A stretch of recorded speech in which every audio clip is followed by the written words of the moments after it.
সেই সময় আজগর চৌধুরী উপস্থিত হলেন সেখানে। ফারিয়াও ছিল না। হাসানকে নিয়ে সে মাত্র সিঁড়ি বেয়ে নামল। আতিয়া বেগম স্তব্ধ হয়ে কায়নাতের দিকে তাকিয়ে রইলেন। তিনি যদি জানতেন লতার এমন রূপ বের হবে তাহলে বোধহয় কোনোদিনও বলতেন না কায়নাত তার সন্তান।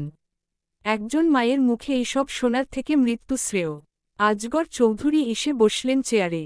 সবাইকে এমন চুপচাপ দাঁড়িয়ে থাকতে দেখে ভ্রু কুঁচকে বললেন, কি হয়েছে? কায়নাত প্লেটে পানি ঢেলেছে কেন? কায়নাত ঢোক গিলে সরে এলো সেখান থেকে। আমার খাওয়া শেষ দাদা। খাওয়া শেষ মানে? সব তো প্লেটেই পড়ে আছে। গলা ব্যথা দাদা, গিলতে কষ্ট হয়। কায়নাত সিঁড়ির দিকে পা বাড়াল। প্রথম সিঁড়িতে পা রাখতেই কায়নাত শব্দটা ভেসে এলো। পেছনে থেকে এই নামটা ধরে অতি পরিচিত কেউ ডেকে উঠেছে। সদর দরজা পেরিয়ে অন্য বাড়ির ভেতরে ঢুকল। বাড়ির সবাই অবাক। আতিয়া বেগম এগিয়ে আসতে চাইলে অন্য সবাইকে ফেলে কায়নাতের কাছে আসতে চাইলে কায়নাত তাড়াতাড়ি সিঁড়ি বেয়ে উপরে উঠতে চায়। দৌড়ে যেতে চাইলে অন্যও পিছু নেয়। ঘরের সামনে আসতেই অন্য কায়নাতের হাত ধরে ফেলে। নিচ থেকে সবাই মাথা উঁচিয়ে তলায় তাকায়। আজগর চৌধুরী বিস্মিত হয়ে বললেন, কায়নাত কি একা এসেছে খুলনা? কি হয়েছে ওদের? উপরে অন্য কায়নাতের ঘরের দরজা খুলে ভেতরে গিয়ে বন্ধ করে দিল। একদম দরজা উপর থেকে লাগিয়ে দিয়ে পিছু ঘুরল। কায়নাত উবু হয়ে বসেছে মেঝেতে। অর্ণ দীর্ঘশ্বাস ফেলে ওকে টেনে নিয়ে গিয়ে সোফায় বসাল। নিজে ওর সামনে মেঝেতে বসে ওর হাত শক্ত করে ধরল। আমার দিকে তাকাও। কায়নাত ফুপিয়ে উঠে বলল, আমার সাহস নেই। তুমি আজ অন্যায় করেছ কায়নাত। ঢাকা থেকে খুলনা একা আসাটা তোমার উচিত হয়নি। কি করতাম আমি? আপনি চুপ। অর্ণ হাত বাড়িয়ে কায়নাতের চোখের পানি মুছে দিল। মেয়েটা ভয়ে এখনও থরথর করে কাঁপছে। অর্ণ ব্যথাতুর চোখে তাকাল। মেয়েটা একবারও চোখ তুলে তাকায়নি। খালি বাম হাত পেটে চেপে ধরেছে। অন্য হাত অর্ণর হাতের মুঠোয়। অর্ণর গায়ে এখনও সেই সকালের জামাকাপড়। ফ্রেশ হয়নি দেখেই বোঝা যাচ্ছে। অর্ণ দৃষ্টি নত করল। কায়নাতের কোলে মাথা রেখে বলল, তুমি তো এমন না জান। আজ কেন আমাকে ভুল বুঝলে? কোনো বাবা কি চায় তার সন্তানকে রতে? আমি কেন বলেছি সেটা তুমি জানো না? কায়নাত চোখ তুলে অর্ণর ভেজা চোখের দিকে তাকাল। ঠোঁট ভেঙে এলো কান্নায়। দুহাত পেটে রেখে বলল, এই বাচ্চাটা আমি রেখে দেই? আমার না কেউ নেই। এই পুরো দুনিয়াতে আপনি আর এই বাচ্চাটা ছাড়া আমার কে আছে? রেখে দেই? আমার তো কোথাও সুখ নেই। এইটুকু সুখও কি আপনি ছিনিয়ে নিবেন? অর্ণ ছলছল চোখে তাকিয়ে রইল কিশোরী বউয়ের দিকে। কায়নাত নাক টানল। কয়েকদিনের কান্নায় মুখের যাতা অবস্থা। ফুলে লাল হয়ে আছে। সে বুকে হাত দাবিয়ে বলল, আমার এখানে ব্যথা হয়, খুব ব্যথা হয়। আপনার তো মা আছে, বাবা আছে, ভাই বোন সহ বড় একটা পরিবার আছে। আমার কি আছে বলুন? আমার এই বাচ্চাটা আমি রাখি। আপনারই তো সন্তান সে, একটু মায়া করুন। অর্ণ মাথা নিচু করে কায়নাতের কোলে মুখ গুজে ডুকরে উঠল। কায়নাত সেই কান্না দেখে নিজেও হুহু করে কেঁদে উঠল। দুজনের কান্নার শব্দে পুরো ঘরটা যেন স্তব্ধ হয়ে গেছে। চারপাশে কোনো শব্দ নেই দুজনের হাহাকার ছাড়া। বাইরে আকাশে চাঁদের আবছা আলো এসে উকি দিচ্ছে তাদের ঘরে। দুই নরনারীর বুকের হাহাকার দেখে যেন তারও বুক ভার হয়ে আসছে। অর্ণ কায়নাতের শাড়ির আঁচল সরিয়ে উন্মুক্ত পেটে ভেজা ঠোঁট ছুঁয়ে ভারী কণ্ঠে বলল, বাবাও তো চায় তার কলিজার টুকরাকে দেখতে। কিন্তু বাবা, তোমার মায়ের কিছু হয়ে গেলে আমি কি করব? মাকে ছাড়া বাবা বাঁচবে কি করে? তোমার মায়ের সাথে এখনও অনেকটা পথ হাঁটা বাকি আমার। সে যদি না থাকে তাহলে বাবার এই বুকে কে থাকবে বলো? আর কোনো কথা হলো না। অর্ণ কায়নাতের কোলে মাথা রেখে বসে রইল সেখানেই। নীরবতায় ভারী হয়ে এলো ঘর। খানিকক্ষণ পরপর দুজনের নাক টানার শব্দ শোনা যাচ্ছিল। কায়নাত নীরবতা ভেঙে বলল, আমি অসুস্থ আগে বুঝলে কখনোই এই সময়ে কনসিভ করতাম না। আল্লাহ যখন দিয়েছে তখনও থাকুক। আমার আর আপনার হয়ে থাকুক। আমার যেমন কেউ নেই, ওরও তো আমরা দুজন ছাড়া কেউ নেই। রেখে দেই ওকে। অর্ণ চোখের পানি মুছল। কায়নাতের পেটে আলতো হাত বুলিয়ে ফিসফিসিয়ে বলল, রেখে দিলাম। কায়নাত কান্নার মাঝেও হেসে ফেলল। আপনি আমাকে মাফ করেছেন? অর্ণ চোখ তুলে তাকাল। কিসের জন্য? আমি আপনার ভালোবাসাকে ছোট করেছি, মুখে যা এসেছে তাই বলেছি, অপমান করেছি। অর্ণ চাপা শ্বাস ফেলল। বলল, ক্ষমা কেন চাইছ? তোমার জায়গায় অন্য নারী হলে হয়তো এমনটাই করত। আমি যে আপনার ভালোবাসাকে ছোট করলাম। কায়নাত শুকনো ঢোক গিলে নিচু স্বরে বলল, আল্লাহ বোধহয় ক্ষমা করবে না আমাকে।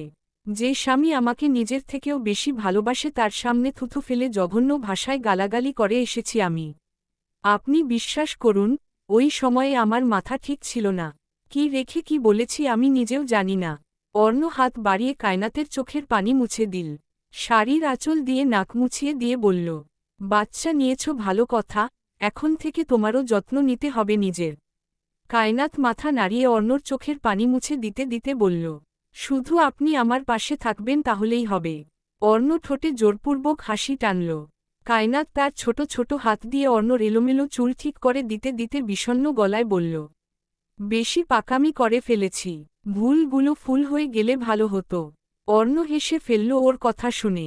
কায়নাতের নাক টেনে দিয়ে বলল, পাকামি করার আগে মনে ছিল না? তোমার এই একটা ভুলের জন্য কত কিছু ঘটে গেল দেখেছ?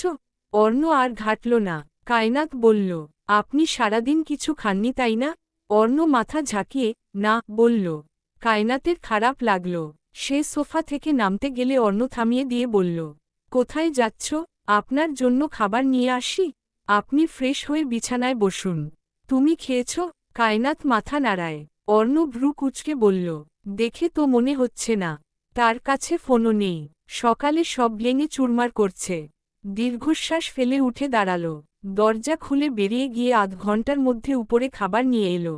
হাত মুখ ধুয়ে খাবারের প্লেট নিয়ে কায়নাতের সামনে বসে ভাত মাখিয়ে ওর মুখের সামনে ধরে বলল, হা করো। কায়নাত ভাত মুখে নিল ঠিকই কিন্তু গলা দিয়ে নামল না। চোখ ঝাপসা হয়ে আবার। অর্ণ দেখল মেয়েটার বিষণ্ণ মুখ। বাম হাত বউয়ের মাথায় রেখে বলল, কি হয়েছে? কায়নাত কোনোরকম খাবার গিলে চোখ মুছে বলল, শ্বশুর বাড়িতে এক মুঠো ভাতের অনেক দাম। কেউ কিছু বলেছে তোমাকে? উহুম, কে কি বলবে? অর্ণ জোর করে কয়েক লোকমা ভাত খাইয়ে দিয়ে নিজেও খেয়ে নিল। রাতে কায়নাত যখন ঘুমিয়ে গেল তখন অর্ণ দরজা খুলে বেরিয়ে গেল ঘর থেকে। সিঁড়ি বেয়ে ছাদে উঠে আসতেই অবাক হল নাজনীনকে দেখে। নাজনীন সিগারেট জ্বালিয়ে রেখেছে তবে ঠোঁটে ধরছে না। ধরেও নি। অর্ণ এগিয়ে গেল নিকটে। নাজনীনের পাশে রেলিং এ বসতেই নাজনীন মাথা তুলে তাকাল। অর্ণকে দেখে যেন বুকটা আরও ভার হয়ে এলো। অর্ণ বুঝল তবুও কিছু বলল না। এত রাতে ছাদে কি করছো নাজনীন ভাই? নাজনীন সিগারেট দূরে ছুঁড়ে মেরে বলল, এমনি এসেছিলাম। তুই এখন এখানে? এমনি এলাম।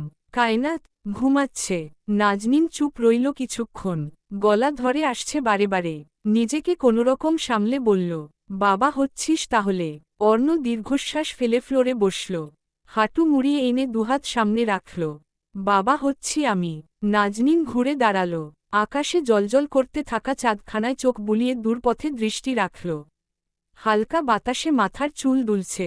বাতাসের শাঁসা শব্দে চারপাশটা অদ্ভুত রকম ভারী ঠেকেছে। নাজনীন চোখ বন্ধ করে লম্বা শ্বাস টানল। কণ্ঠটা হালকা কাঁপলেও শক্ত হল। খুব সুখী হো তোরা। মেয়েটাকে রেখে আর বিদেশ যাওয়ার দরকার নেই। এই সময়ে সবথেকে বেশি ওর তোকে দরকার। যত্ন নে, আগলে রাখো। অর্ণ দেয়ালে পিঠ ঠেকিয়ে বসে রইল সেভাবেই। দুজন চুপ রইল বেশ খানিকক্ষণ। অর্ণ চোখ বন্ধ করল। তোমাকে কষ্ট দিতে চাইনি কখনো। আমাদের বিয়েটা হওয়ার পর জেনেছি তুমি ওকে ভালোবাসো। ভালোবাসা ভুল নয় নাজনীন ভাই। কিন্তু যে ভাগ্যে নেই তাকে মনের মধ্যে পুষে রাখাটা ভুল। আমি চাইলেও তোমাকে তোমার সুখ ফিরিয়ে দিতে পারবো না। তুমি যাকে ভালোবাসো সে আমার অর্ধাঙ্গিনী। আমার পুরো দুনিয়া। ওকে ছাড়া একটা মুহূর্তও ভাবতে পারি না। তুমি সব ভুলে নিজেকে একটু সময় দাও। বয়স হয়েছে, বিয়ে শাদি করো, দেখবে একটা সময় সব ঠিক হয়ে গেছে। এসব কথা কেন উঠছে? আমি তো তোদের মধ্যে বাধা হয়ে দাঁড়াইনি। প্রথম থেকেই দোয়া করে এসেছি তোরা ভালো থাক। কায়নাত সুখে থাক। অর্ণ চুপ করে তাকিয়ে রইল নাজনীনের দিকে। চোখে মুখে অসহায় কষ্টের ছাপ। ওর হাসিটা আজও সেই আগের মতো মিষ্টি, কিন্তু ভেতরে ভেতরে ভাঙা মানুষ। অর্ণ শ্বাস ফেলে বলল, জানি নাজনীন ভাই, তুমি কখনো আমাদের কষ্ট দাওনি। বরং প্রতিবার পাশে থেকেছ। তবুও আমার খারাপ লাগে। তোমার জায়গায় আমি থাকলে হয়তো এত সহজে মেনে নিতে পারতাম না। নাজনীন হালকা হাসল। চোখে ঝাপসা জল জমে উঠেছে, তবুও গলাটা শক্ত রাখল। তুই আমাকে ভুল বুঝলি অর্ণ। ভালোবাসা মানে শুধু পাওয়া নয়। ভালোবাসা মানে মেনে নেওয়া। আমি কায়নাতকে ভালোবেসেছিলাম সত্যি কথা। তবে এখন ওকে দেখলেই মনে হয় আল্লাহ তোর হাতে ওকে সঁপে দিয়ে ঠিকই কাজ করেছেন। ওর জন্য তুইই যজ্ঞ ছিলি। অর্ণর চোখ যেন হঠাৎ ভিজে এলো। কায়নাতের বিষণ্ণ মুখখানা চোখের সামনে ভেসে উঠল। কান্নায় ফুলে যাওয়া লাল মুখ, ভাঙা কণ্ঠ, অসহায়ত্ব। নাজনীন এগিয়ে এসে অর্ণর কাঁধে হাত রাখল। কি হয়েছে তোর? তোমরা একটু দোয়া দিও নাজনীন ভাই। আমার বউ বাচ্চা যেন সুস্থ থাকে। ওদের কিছু হলে আমি বাঁচব না। ইনশাআল্লাহ সব ঠিক হয়ে যাবে। ঘরে যা, গিয়ে ঘুমা, রেস্ট নে। পরের দিন সকাল বেলা প্রেম এসে হাজির হল খুলনায়। একদম ভোর সকালে এসেছে সে। নিধি নামাজ পড়ে একটু শুয়েছিল। সুহা এসে জানালো প্রেম এসেছে। সে ঘর থেকে বেরিয়ে নিচে নেমে দেখল রেখা বেগম এই ভোর সকালে প্রেমকে রুটি বানিয়ে খাওয়াচ্ছেন। নিধি এসে তার পাশে বসল। প্রেম খাওয়া রেখে বউয়ের দিকে তাকাল। কেমন আছো রঙিলা? নিধি অবাক হয়ে জিজ্ঞেস করল। আপনি খুলনায় কি করছেন? খেতে দাও আগে। প্রেম পেট ভরে খেল। খাওয়া শেষে নিধির শাড়ির টেনে হাত মুছে বলল, আম্মু পাঠিয়েছে। আমি আসতাম না, হসপিটালে আমার অনেক কাজ, কিন্তু ভাইয়ার যেই মেজাজ, কখন কি করে ফেলে ঠিক নেই। আজই চলে যাব আমি। আচ্ছা, ওই বাড়িতে কি ঝামেলা হয়েছিল? প্রেম সব কিছু খুলে বলল। নিধির মুখ শুকিয়ে এলো। কিছু তো করার নেই আর। রেখা বেগম রান্না ঘর থেকে হাত ছেড়ে বললেন প্রেমকে ঘরে নিয়ে যেতে। প্রেমেরও ঘুম পাচ্ছে ভীষণ। রাতে জার্নি করার ফলে ঘুম হয়নি একটুও। নিধি ওকে নিয়ে উপরে গেল। সকাল ৮টার দিকে কায়নাত বের হল ঘর থেকে। আতিয়া বেগম সকালে তাকে নিচে নামতে বলেছিলেন। কায়নাত সিঁড়ি দিয়ে নামতে নামতে দেখল লতা বেগম গম্ভীর মুখে রান্নাঘরের দিকে এগিয়ে যাচ্ছেন। রেখা বেগম ডাইনিং টেবিল পরিষ্কার করছেন। রাহেলা বানু সোফায় বসে পান খাচ্ছেন। সেই যে এসেছেন আর যাওয়ার নাম নেই। কাল রাতে এত কিছু ঘটে গেছে আর তিনি কিছুই জানেন না।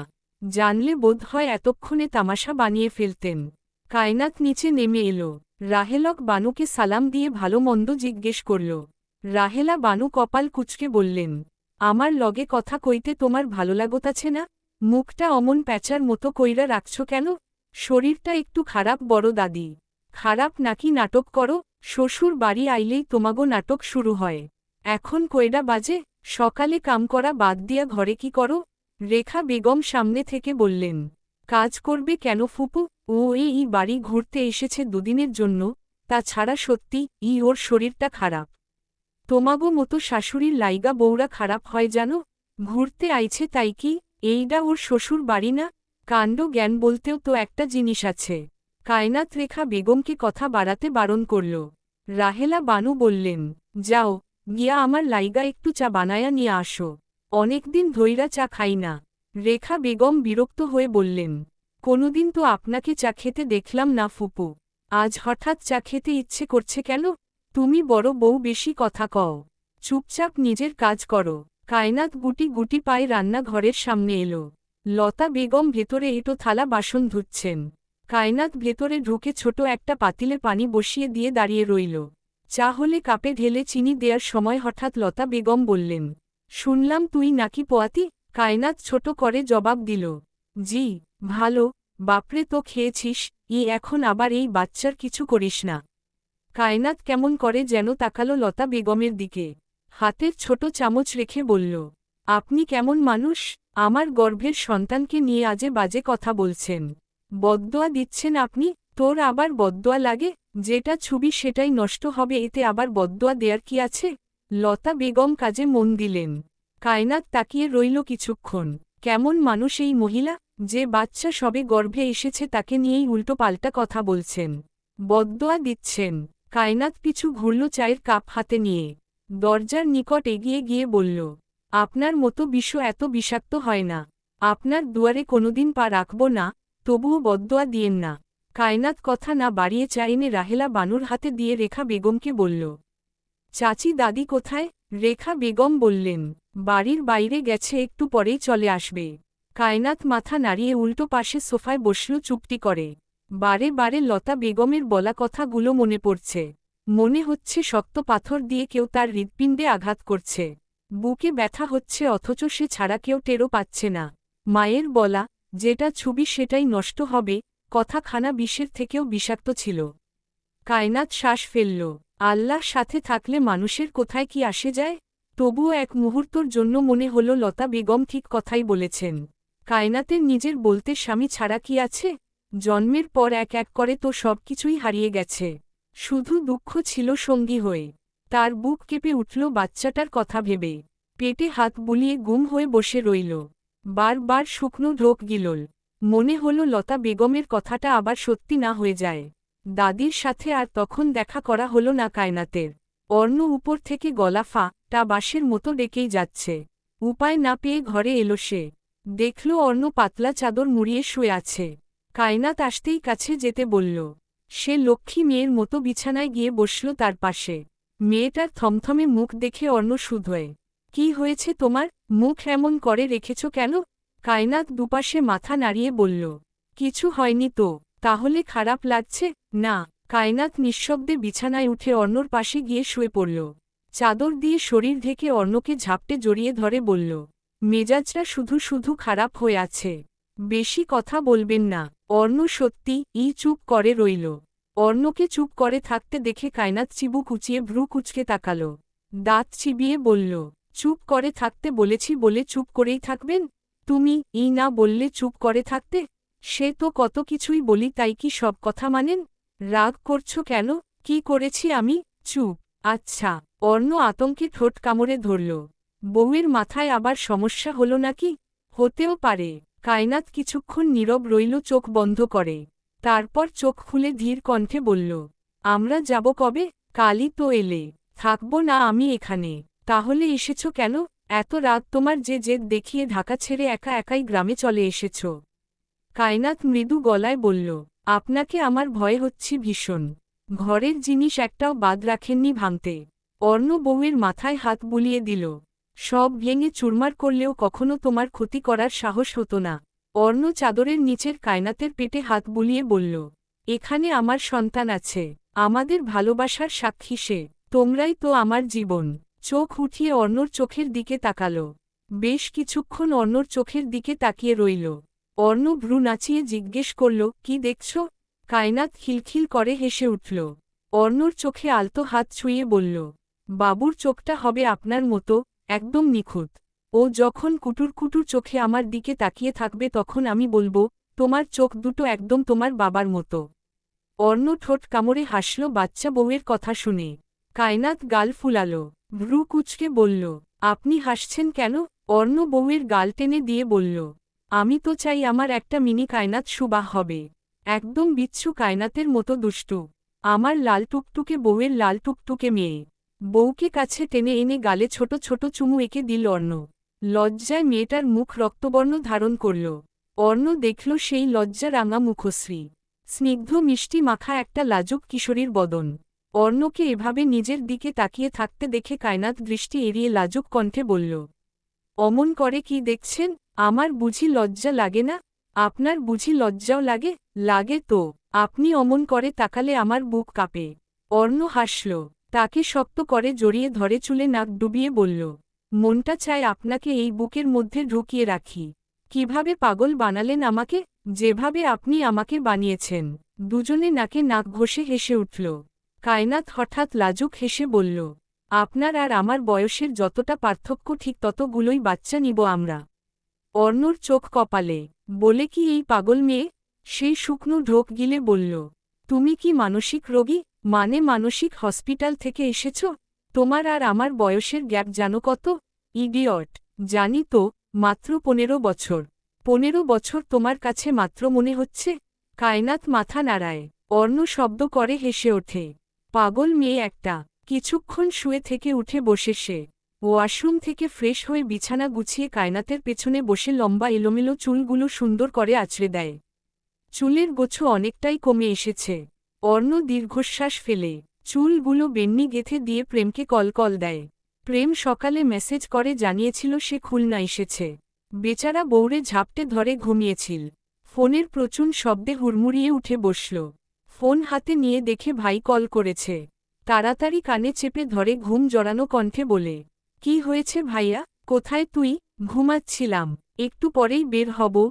তুই যাবি নাকি থাকবি এখানে? প্রেম আর চোখে নিধির ঘুমন্ত বদন দেখে বলল। যাব। হসপিটালে অনেক কাজ আছে। ওরা কথা বলে কল কেটে দিল।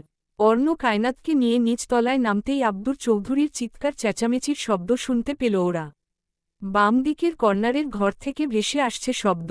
আব্দুর চৌধুরী ঘরের সামনে দাঁড়িয়ে আছেন বাড়ির প্রত্যেকে। অর্ণ কায়নাতকে নিয়ে সেদিকে গেল। সাথে সাথে লতা বেগমের গাল বরাবর ঠাটিয়ে দুটো চড় মারলেন আব্দুর চৌধুরী। জয়া ছলছল চোখে মায়ের দিকে তাকিয়ে আছে। কায়নাত হতভম্ব এহেন দৃশ্য দেখে। আজগর চৌধুরী ছি ছি করে বললেন, আজ নিজের চোখে এই দৃশ্য দেখতে হলো? ছোট বৌমা, তুমি সত্যি মানুষ হওয়ার যোগ্য? জয়াও তো তোমার নিজের পেটের মেয়ে, কই তার সাথে তো খারাপ আচরণ করো না। অথচ যেই মেয়েকে প্রথমে পেটে ধারণ করেছ তার পেটের সন্তানকে নিয়ে আজে বাজে কথা কিভাবে বললে? অর্ণর কপালে ভাঁজ পড়ল। কায়নাত আশ্চর্য হয়ে মুখে আঁচল চাপল। এসব কথা দাদা জানলেন কি করে? লতা বেগম হুহু করে কেঁদে উঠলেন। জয়া চোখের পানি মুছে বলল, আমিও তো তোমার মেয়ে মা, আমাকে অভিশাপ দিবে না? লতা বেগম মেয়ের দিকে করুণ চোখে তাকালেন। আব্দুর চৌধুরী রাগে আরেকটা চড় মারলেন বউয়ের গায়ে। বিয়ের আজ এতগুলো বছর পর প্রথম বউয়ের গায়ে হাত তুলেছেন তিনি। রাগে থরথর করে কাঁপছেন। আতিয়া বেগম গিয়ে ছেলেকে ধরলেন। আব্দুর চৌধুরী লতা বেগমের দিকে তাকিয়ে আঙুল তুলে বললেন, আজ আমি মরলে তুমি আমার মেয়েকেও একই কথা বলবে নাকি? বলবে তুই তোর বাপকে খেয়েছিস? ওই মেয়েটার কি দোষ? ও কি বাপের লায় ছুরি ধরে খুব করেছিল? নিজের সন্তানকে নিয়ে এমন ধরনের কথা কোন মা বলতে পারে বুঝাও আমাকে? কায়নাতের চোখ ভিজে উঠল। লতা বেগম কিছু বলতে চাইলে আব্দুর চৌধুরী হাত উঠিয়ে থামিয়ে দিলেন। তোমার কোনো কথা আমি শুনতে চাই না। তোমার প্রথম বিবাহ নিয়ে আমার কোনো সমস্যা ছিল না লতা, কিন্তু একটা দুধের শিশুকে ফেলে রেখে সংসার কিভাবে করলে তুমি? আমাকে কি একটা বার এই মেয়ের কথা বলতে পারতে না? আব্দুর চৌধুরী কপাল চুলকালেন। রাগে কথাই বলতে পারছেন না। লম্বা শ্বাস টেনে বললেন, মেয়ের মুখের দিকে তাকিয়েও কি তোমার একটু মায়া হয় না? এই মেয়ে জন্মের আগে বাবাকে হারিয়ে, তারপর মাকে, আর তারপর পুরো পরিবারকে। কোথায় কিভাবে মানুষ হচ্ছে, বেঁচে আছে নাকি মরে গেছে একবারও খবর নিয়েছ? যার কাছে মানুষ হয়েছে ওই বাপ নামক পশু কি করেছে তুমি জানো? এই বাচ্চা মেয়েটার শরীরের উপর নির্যাতন করেছে, কতদিন না খেয়ে দিন পার করেছে আদৌ জানো তুমি? আমি তো ওর বাবা নই, তবুও কেন আমার হৃদয় পড়ছে? তুমি তো ওর মা, তাকে গর্ভে ধরেছ, তোমার কি একটুও মায়া হয় না লতা? লতা বেগম মুখ চেপে কাঁদছেন। অথচ সেই কান্না দেখে কায়নাতের একটুও খারাপ লাগছে না। মায়া হচ্ছে না, মনটাও মায়ের জন্য পুড়ছে না। জয়া শুকনো ঢোক গিলে বলল, তুমি যখন আজ রান্না ঘরে কায়নাতকে বাজে কথা বলছিলে তখন আমি সব শুনেছি মা। তুমি বিশ্বাস করো, আমার মনে হয়েছিল আমার বাবার আজ কিছু হয়ে গেলে তুমিও ঠিক এমনটাই করবে আমার সাথে। এখানে কায়নাতের কি দোষ তুমি বলো? দাদা তো বলল ওর বাবাকে ওর ফুপুরা মেরেছে। সব কিছু জানার পরও দিনের পর দিন ওই মেয়েকে দোষারোপ করে গেছ। লতা বেগম বুক চাপড়ে কাঁদতে লাগলেন। কান্নার জড়ানো গলায় বললেন, আমি পাপ করেছি, অনেক বড় পাপ করেছি আমি। নিজের মেয়েকে মেয়ের চোখে ছোট করে ফেলেছি। কায়নাত, তোকে আমি দিন রাত কষ্ট দিয়ে গেছি, অথচ তুই কোনোদিন আমার বিপরীতে দাঁড়াসনি। তোর চোখের দিকে তাকিয়ে আজ মনে হচ্ছে আমি মা নই, আমি যেন এক নির্দয় পাষাণ। কায়নাত নিঃশব্দে দাঁড়িয়ে রইল। চোখ বেয়ে গড়িয়ে আসা অশ্রু আঁচলে মুছে নিল সে। আব্দুর চৌধুরীর গলা ভারী হয়ে এল। তিনি কড়া স্বরে বললেন, আজ তোমার মুখে এই স্বীকারোক্তি ভালো লাগছে না লতা। এই স্বীকারোক্তি আজ থেকে 17 বছর আগে দিলে মেয়েটা অন্তত একটু সুখ পেত। জয়া হাউমাউ করে কেঁদে উঠল। মায়ের হাত ধরে বলল, তুমি ভুল বুঝেছ মা, কায়নাতকে দোষী ভেবেছ, অথচ দোষ ছিল পরিস্থিতির, মানুষের। লতা বেগম কাঁদতে কাঁদতে মাটিতে বসে পড়লেন। হাত জোর করে বললেন, আমার মেয়েকে নিয়ে আমি বাজে কথা বলেছি, নিজের রক্তকেই অভিশাপ দিয়েছি। হে আল্লাহ, তুমি আমাকে মাফ করো। কায়নাত, তুই আমাকে মাফ করে দে মা। আমি তোর মা হয়েও তোর সবচেয়ে বড় শত্রু ছিলাম। কায়নাত শান্ত চোখে তাকিয়ে রইল। অর্ণর চোয়াল শক্ত হয়েছে, রাগে কপালের রগ ফুলে উঠেছে। কায়নাত শ্বাস ফেলল, দৃষ্টি অন্যদিকে ঘুরিয়ে বলল, দুঃখ দিলে সয়ে নেয়া যায়, কিন্তু যে পরাণ ধরে টান দেয় তাকে ক্ষমা করি কিভাবে? দুঃখ তো শুধু আপনি দেননি, সবাই আমাকে দুঃখ দিয়েই এসেছে। ছোট থেকে দুঃখ পেয়েই বড় হয়েছি। কিন্তু আপনি তো আমাকে দুঃখ দেননি, আপনি আমার কলিজা ধরে টেনেছেন। আজ আপনি আমায় নিজের মেয়ে বলে স্বীকার করলেও আমি আপনাকে নিজের মা বলে স্বীকার করতে পারব না। সেদিন খুলনা থেকে ঢাকায় ফিরে এলো অর্ণরা। কায়নাত একবারও ফিরেও তাকায়নি লতা বেগমের দিকে। মাঝে কেটেছে কয়েকটা দিন। আজ কায়নাতকে হসপিটালে নিয়ে গিয়েছিল অর্ণ।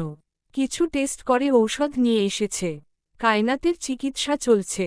সেই দিব্যি এখন জামাইয়ের মাথায় উঠে বসে থাকে। অর্ণকেও বউয়ের সব আবদার অক্ষরে অক্ষরে পালন করতে হয়। এদিক থেকে ওদিক হলেই পেটের মধ্যে হাত বুলিয়ে বিড়বিড় করে। এই যেমন এখন গাল ফুলিয়ে উবু হয়ে বসে আছে বিছানায়। অর্ণ আর চোখে বউয়ের অভিমানী বদন দেখে ভ্রু কুঁচকে তাকিয়ে আছে। কায়নাত ফের চোখ রাঙিয়ে তাকালো। জেদ দেখিয়ে বলল, শেষবার বলছি, আপনি আমাকে বাইরে নিয়ে যাবেন নাকি না? অর্ণ ছোট্ট করে জবাব দিল, না। কায়নাত মুখ কুচকাল, নাক টেনে পেটে হাত বুলিয়ে বলল, তোমার বাবা এখন আর আমাকে ভালোবাসে না সোনা। দেখেছ কেমন কেমন করে এই লোক? অর্ণ বউয়ের নাটক দেখে কপাল চুলকাল। বিচ্ছু একটা। সে হাত বাড়িয়ে কায়নাতের কান টেনে ধরে বলল, এখন কয়টা বাজে? এই রাত করে তুমি কোথায় যেতে চাচ্ছ? কায়নাত অর্ণর হাতে চিমটি মারল। চোখ পাকিয়ে বলল, বাড়ির বাইরে যেতে বলেছি আমি? ছাদে যাব বলেছি। একা তো যেতে দিবেন না, আর আপনিও যাচ্ছেন না। আমি কিন্তু ভীষণ রেগে যাচ্ছি। অর্ণ পরাজিত হয়ে উঠে দাঁড়াল। কায়নাতকে পাজাকোলে তুলে নিয়ে একবার কিশোরীর মুখ পানে তাকিয়ে বলল, দিন দিন আরও বাচ্চা হয়ে যাচ্ছ তুমি। কায়নাত মুচকি হাসল। দুহাত দিয়ে অর্ণর গলা জড়িয়ে ধরে বুকে মাথা রাখল। অর্ণ ঘর থেকে বেরিয়ে সাবধানে সিঁড়ি টপকে ছাদে উঠে এলো। জ্যোৎস্না রাতের চিকচিকে আলোয় আলোকিত চারপাশ। কায়নাতকে নিয়ে গিয়ে কোলে রেখেই দোলনায় বসল। এখন বেশ রাত হয়েছে। প্রত্যেকটা বিল্ডিং এর লাইট বন্ধ। অর্ণ চারপাশে চোখ ঘুরিয়ে ঘুরিয়ে দেখল। ঠান্ডা ঠান্ডা বাতাস বইছে। সে দুহাত দিয়ে কায়নাতের শরীর ঢাকার চেষ্টা করল। কায়নাত আকাশ পানে তাকিয়ে শুধোয়, আজকে চাঁদটা খুব সুন্দর তাই না? অর্ণ গম্ভীর কণ্ঠে বলল, আমার বউ চাঁদের থেকেও বেশি সুন্দর। কায়নাত ফট করে তাকালো তার দিকে। লজ্জায় এক হাত দিয়ে মুখ ঢাকল। দিন দিন রোমান্টিক হয়ে যাচ্ছেন। রোমান্টিক নয়, যেটা সত্যি সেটা বলেছি। জামাইয়ের গম্ভীর মুখে নিজের প্রশংসা শুনে লজ্জায় মরি মরি অবস্থা। আজকাল অর্ণর কথা বার্তা শুনলে কেমন লজ্জা লজ্জা লাগে। মনে হয় লজ্জায় গাল দুটো লাল টুকটুকে হয়ে যায়। অর্ণ আবছা আলোয় দেখতে পেল সেই লাজুক বদন। সে কায়নাতের মাথায় আলতো চুমু এঁকে বলল, এত লজ্জা কোথায় লুকিয়ে রাখেন ম্যাডাম? এত দিনেও আপনার লজ্জা ভাঙেনি? লজ্জা লাগবে না, আপনি তো আমার জন্য নতুন পুরুষ। মানে আপনি নতুন নতুন বাবা হচ্ছেন না? আর বাবা তো আমার বাচ্চারই, তাহলে বাচ্চার নতুন বাবা হলে আমার নতুন স্বামী নয়? কায়নাতের যুক্তিহীন কথা শুনে অর্ণ বাকরুদ্ধ। বেককল একটা। ফোঁস করে চাপা শ্বাস ফেলে কায়নাতের নাক টিপে দিয়ে বলল, আমার মান ইজ্জত বাঁচাতে চাইলে মানুষের সামনে তুমি মুখ খুলবে না। কায়নাত খিলখিল করে হেসে উঠল। চারপাশটা ভীষণ শান্ত। কায়নাত বকবক করতে করতে কোলেই ঘুমিয়ে গেছে। অর্ণ ওকে নিয়ে ঘরে এসে শুইয়ে দিয়েছে। সারাদিন তো পাগল বানিয়ে ছাড়বেই, এখন আবার রাতটাকেও ছাড় দেয় না এই মেয়ে। আল্লাহ জানে বাচ্চা কাচ্চা হলে কি হবে। একটাকে পালতে গিয়েই কলিজা সিদ্ধ হয়ে যাচ্ছে, আরেকটা এলে কি হবে আল্লাহ ভালো জানেন। নুসরাতের ছেলের নাম রেখেছে প্রেম। ছেলের নাম আদিত্য। অবশ্য নামটা শেহের ঠিক করেছে আর রাখিয়েছে প্রেমকে দিয়ে। তার রাতপাখি জেনে গেলে কেলেঙ্কারি ঘটে যাবে। নুসরাত এই মুহূর্তে ছেলেকে নিয়ে বসে আছে মায়ের ঘরে। বেহরুজ বেগম নাতিকে নিয়ে কোলে শোয়ালেন। নানির মুখের দিকে তাকিয়ে পিটপিট করে পলক ফেলছে সে। বেহরুজ বেগম গাল ভরে হাসলেন। নুসরাত ক্লান্ত স্বরে বলল, বালিশ দাও মা, এই পুচকের জন্য একটু ঘুমো হয় না আমার। বেহরুজ বেগম হেসে নাতির নাক ছুঁয়ে বললেন, তোমার মা কি বলে? সারা রাত আমি জেগে জেগে তোমাকে কোলে করে রাখি আর তোমার মা বলে তার ঘুম হয় না দেখেছ? নুসরাত বালিশ নিয়ে শুয়ে পড়ল, পাশে শুয়ে পড়ল। তখন ঘরে এলো কায়নাত। হাতে ছোট একটা শপিং ব্যাগ। কাছে এগিয়ে এসে পালঙ্কে পা ঝুলিয়ে বসল। বেহরুজ বেগম গম্ভীর মুখে বললেন, এত লাফাও কেন? এভাবে লাফ দিয়ে কেউ বসে? কায়নাত ছোট্ট করে সরি বলল। তারপর হাতের শপিং ব্যাগটা নুসরাতের পেটের উপর রেখে বলল, তোমার ভাই কালকে এনেছে আদিত্যর জন্য। নুসরাত উঠে বসল। ব্যাগ খুলে দেখল 3 সেট ড্রেস। ভীষণ সুন্দর। সে খুব পছন্দ করল। বেহরুজ বেগমও পছন্দ করলেন। আদিত্যর 4 মামা মিলে তাকে এই কয়েক দিনে কম হলেও শত শত খানেক জামা কিনে দিয়েছে। প্রেম তো তার পায়ের সাইজের জুতাও খুঁজতে শুরু করেছে। পাগলকে বোঝাবে কে এতটুকু বাচ্চার জুতা হয় না? বেহরুজ বেগম পা দুলাতে দুলাতে বললেন, ডক্টর কি বলেছে? কায়নাত বলল, রেস্ট নিতে বলেছে, ঔষধ সময় মতো খেতে বলেছে। কোনো সমস্যা আছে? না, ঔষধ নিয়মিত খেলে ঠিক হয়ে যাব। আচ্ছা, তোমাকে কিন্তু এখন থেকে একটু সিরিয়াস হতে হবে মা। শরীরের যত্ন নাও, শুধু নিজের না, এখন তোমার ভেতরের প্রাণকেও সামলাতে হবে। যাই হোক, কিছু খেতে ইচ্ছে করছে তোমার? বানিয়ে দিব। কায়নাত ঘন ঘন মাথা নাড়িয়ে পা উঠিয়ে বসল বিছানায়। নুসরাত কায়নাতের পেটে খোঁচা মেরে বলল, তোমার মেয়ে হলে কিন্তু আমার ছেলের সাথে বিয়ে দিবে। কায়নাত মুখ বাঁকাল, এত সহজ না কেন? আমার ছেলেটা রাজপুত্রের মতো হবে। তোমার মেয়েকে তো লাইন ধরে আসতে হবে। আরে ধুর, এতদিনের ঝগড়া কাদাকাদি সব ভুলে এখন আবার আত্মীয়তার প্ল্যান? বেহরুজ বেগম জনের কথোপকথন শুনে হাসলেন। চোখ মেলে নাতির দিকে তাকিয়ে বললেন, ওরা এখনও বাচ্চা, নিজের সংসার সামলাতে পারে না, আবার বাচ্চাদের বিয়ের প্ল্যান করে। ঠিক তখন দরজায় টোকা পড়ল। প্রেম ঢুকল, হাতে ছোট্ট একটা জুতার বাক্স। উচ্ছ্বাস ভরা চোখে বলল, দেখো দেখো, আমি খুঁজে পেয়েছি। ওর পায়ের জন্য পারফেক্ট জুতা। নুসরাত হা করে তাকিয়ে রইল। তুমি পাগল নাকি? এতটুকু বাচ্চার জুতা পেলে কই? আর এই জুতা ওকে এখন পরাবে নাকি? প্রেম ভ্রু কুচকে সিরিয়াস ভঙ্গিতে বলল, তাহলে কি খালি পায়ে রাখব? বড় হলে তো অভ্যাস হয়ে যাবে। শেহের ভাই বলেছিল, ছোট থেকেই স্টাইল শেখাতে হয়। প্রেম এক গাল হেসে আদিত্যকে কোলে তুলে নিল। ধীরে ধীরে পায়ের কাছে জুতা ধরিয়ে বলল, দেখ কিভাবে একদিন বড় হয়ে এই ছোট পা দিয়ে ছুটবে। কাপড়ের জুতা, একদম ছোট। প্রেম পরাতে চাইলে বেহরুজ বেগম মানা করলেন। বললেন, গরম লাগবে পরে পরেও। প্রেম মাথা নাড়ল, আদিত্যকে কোলে নিয়ে কিছুক্ষণ হাঁটল। কে বলবে এই লোক বাচ্চাটার মামা হয়? পারলে নিজের কলিজার মধ্যে ঢুকিয়ে রাখে আদিত্যকে। চার মামা মিলে কি পাগলামো করে বলে বোঝানো যাবে না। কেটেছে পুরো 1.5 মাস। কাল ভোর বেলায় স্বার্থ আর শেহেরের ফ্লাইট। নিশার মন খারাপ, কেঁদে কুটে স্বার্থর বুক ভাসিয়েছে। স্বার্থর মুখ ভার, বলার মতো কিছু খুঁজে পাচ্ছে না। সেই নিশার মাথায় হাত বুলিয়ে দিল। বুকের সাথে শক্ত করে জড়িয়ে ধরে মাথায় ঠোঁট ছুঁয়ে দিতেই গাল বেয়ে ফোঁটা জল গড়িয়ে পড়ল। বুকটা ভীষণ ভার হয়ে আসছে। নিশা হেঁচকি তুলে বলল, তুমি যেও না। যেতে হবে প্লিজ। উহুম। নিশা ফের ডুকরে উঠল। স্বার্থ বলল, তুই এভাবে কাঁদলে আমি যাব কি করে বল? আর তো মাত্র কয়েকটা বছর। এতদিন তোমাকে ছেড়ে আমি থাকব কি করে? আমার কাছে থেকে যাও। স্ট্রং হতে হবে সোনা। কথা দিচ্ছি, এরপরের বার এসে আর যাব না। তোকে বিয়ে করে আমার বাড়ি তুলে নিয়ে যাব। তাহলে যাবেই তুমি? আমি বাধ্য। নিশা ঠোঁট ফুলিয়ে টিস্যু নিয়ে নাক মুছল। লম্বা শ্বাস ফেলে নিচু স্বরে বলল, ঠিক আছে, নিজের যত্ন নিবে। স্বার্থর চোখ ঝাপসা হয়ে এলো। মনে হচ্ছে কান্নাগুলো গলায় আটকে আছে। সে শ্বাস ফেলল, নিজেকে শান্ত করল। আমার জন্য অপেক্ষা করবি তো নেশার বাচ্চা? নিশা ফুপিয়ে উঠে মাথা নাড়ল। স্বার্থ বলল, পরে বলবি না তো, তুমি বুড়ো হয়ে গেছ? কখনোই না। আমার জন্য একটু অপেক্ষা করিস সোনা, আমি খুব শীঘ্রই ফিরে আসব। তখন ছাদে সাইমা এসে জানালো নিচে তাদের ডাকছে মাশফিক চৌধুরী। ওরা নিচে নেমে আসতেই বেহরুজ বেগম খাবার দিলেন। রাতে সবাই একসাথেই খেল। যাওয়ার সময় শেহের নুসরাতের সামনে এসে দাঁড়াল। ঠোঁটে ব্যথাতুর হাসি থাকলেও কণ্ঠ নরম করে বলল, রাত পাখি ভালো থেকো, আমাদের আর বোধহয় দেখা হবে না কয়েক বছরে। আদিত্যর খেয়াল রেখো আর নিজেরও। আমার ভুল ত্রুটি ভুলে যেও কেমন? নুসরাত বহু কষ্টে শুকনো ঢোক গিলে মাথা নাড়ল। শেহেরে হাসল, গুড। আমার স্বপ্নে এসে আর ব্যথা দিও না। বুকে ব্যথায় মরে যেতে ইচ্ছে করে। পরাণ চটফট করেও যদি মরে যাই, তবুও দেখা দিও না। আমি তোমার অপেক্ষায় থাকব। শুধু, হ্যাঁ, এর অপেক্ষায়। ভালো থেকো রাত পাখি, খুব ভালো থেকো। স্বার্থ আর শেহের চোখের আড়ালে চলে গেল। নুসরাত সদর দরজার সামনে দাঁড়িয়ে রইল। একা, নিঃসঙ্গে। খারাপ লাগা কাজ করলেও তার কিচ্ছুটি করার নেই। সে পারবে না শেহেরের সাথে সংসার গড়তে। তবুও নুসরাত মন থেকে চায় শেহের সুখী হোক। এমন একটা মানুষ আসুক যে পৃথিবীর সবথেকে সুখী মানুষ বানিয়ে রাখবে তাকে।